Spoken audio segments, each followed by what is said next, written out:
In this module, we will be looking at the different ways in which anger can affect the body and what we can do about it.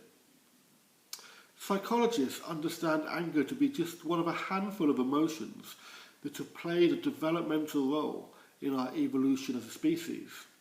These core emotions, happy, sad, fear and anger, are linked to our body's biological systems. Anger, like fear, is linked to the body's limbic system. This is the part of our biology that is designed to deal with threats. You may more commonly hear this described as the fight, flight or freeze system, as these are the common ways in which humans and most mammals deal with an impending threat. The limbic system is also linked to the production of hormones like adrenaline. You may know that this is a banned substance for athletes because it provides the body with a quick and immediate physical boost. This boost is our body's way of helping us combat a perceived threat.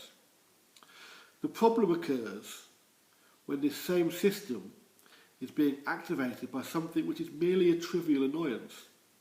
My favourite at the moment is that disembodied voice when you go through the self-service checkout at the grocery store. Do you know the one I mean? Unexpected item in the bagging area. What the heck? I scanned potatoes, I put potatoes down, what's so unexpected? You can see that even as I think about this, I'm beginning to feel frustrated and angry. And by the way, are these self-service checkout things just a British thing? I've not seen them in my travels elsewhere. Why don't you just post something note in the Facebook group and let me know? Anyway, here's the problem for managing your anger.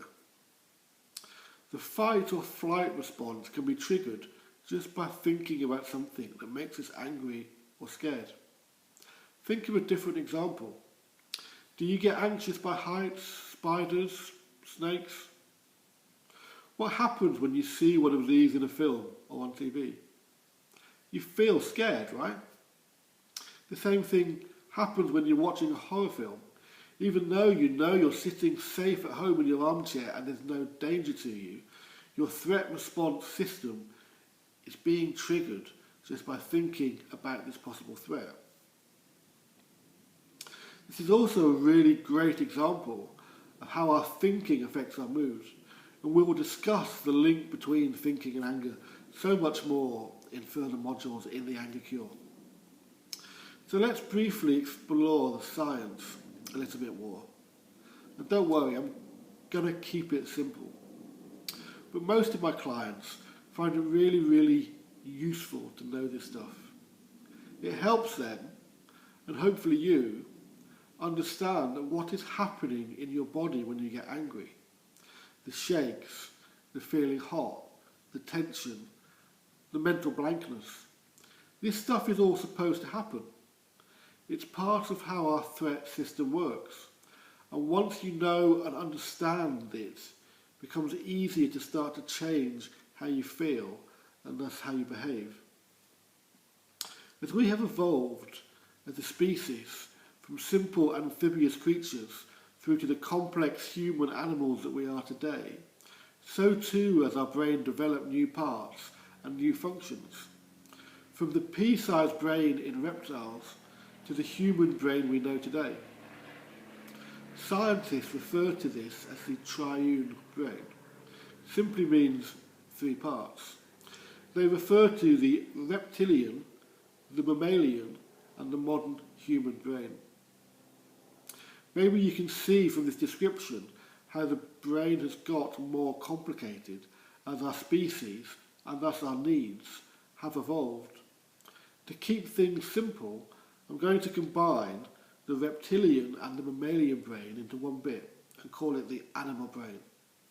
So we are left with the animal brain and the human or thinking brain. So the animal brain is mainly concerned with self-preservation. It's always alert, constantly asking a very important question. Am I safe? Is my environment safe? It normally gets information before the thinking brain if there is a danger. Then it overrules the thinking brain by flooding it with hormones like adrenaline. This is the flight or fight response. The animal brain has its own memory that records all important threatening things that have happened to us. So it judges situations in very simple, broad terms: good, bad, safe, dangerous, based on our previous memories that have been involved with threats. The thinking brain, however, is located in the frontal lobes. The frontal lobes are responsible for feeling conscious, awake and alert, making decisions, logical thinking and questioning. It tries to find a cause for every effect and an effect for every cause. The good news is that it can control the animal brain if trained. So what happens when we get angry? Our senses send signals to both parts of the brain. The amygdala is normally the first to detect a threat, the amygdala being part of the animal brain. Hormones are released, like adrenaline, that prepare us for flight or fight. So our body is now in a heightened state of alertness. If there is a real threat, we're now ready to act, to fight it or to run away. But if there's no threat, then our thinking brain has just been hijacked, leaving us with the symptoms we talked about earlier of feeling blank and hot and tense and all those other things that my clients tell me about. So when we get angry and we say that we feel out of control, it's actually true. This is the result of our animal brain taking charge. We react directly to stimuli without thinking. Again, the good news is that through training the brain, we can learn to put the thinking part back in control.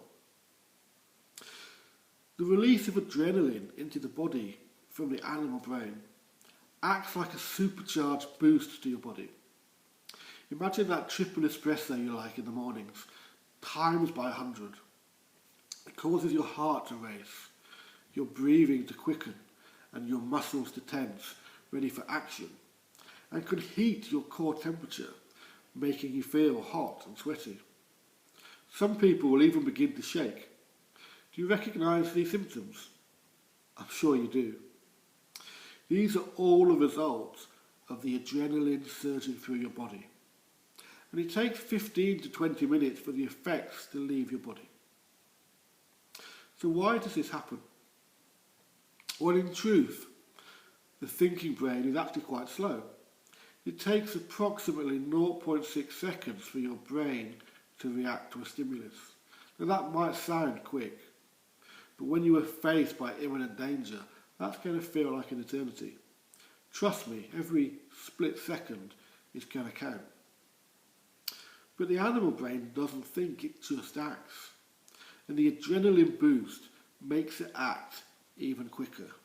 We are faster and we are stronger. I'm sure you've heard of some of the superhuman feats carried out by people under extreme duress. Again, this is the animal brain and its preservation instinct kicking in. So, what do we need to take away from this lesson?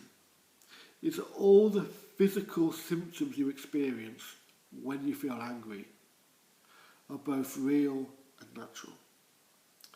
And the feeling of blankness you may experience is also a natural part of your body's reaction to an imminent threat. It is the result of the animal brain taking charge. So an essential part of anger management is learning to calm your body's response. And in this module, we will start to introduce you to some great relaxation techniques, but also explore how changes to your lifestyle may stop some of the long-term effects that being constantly angry can have on your body. Some of these problems, some of the health problems linked to unmanaged anger include headache, digestion problems, abdominal pain, insomnia or sleeplessness, anxiety, depression, high blood pressure, skin problems like eczema, but also heart attacks and strokes. So you can see how damaging that your anger can be, both to your body as well as your relationships. In the next video, Emily will demonstrate some breathing exercises that will help you stop anger right in its tracks. So I hope you found this useful. If you have any questions, please comment in the Facebook group and either myself or Emily will get back to you as soon as we can.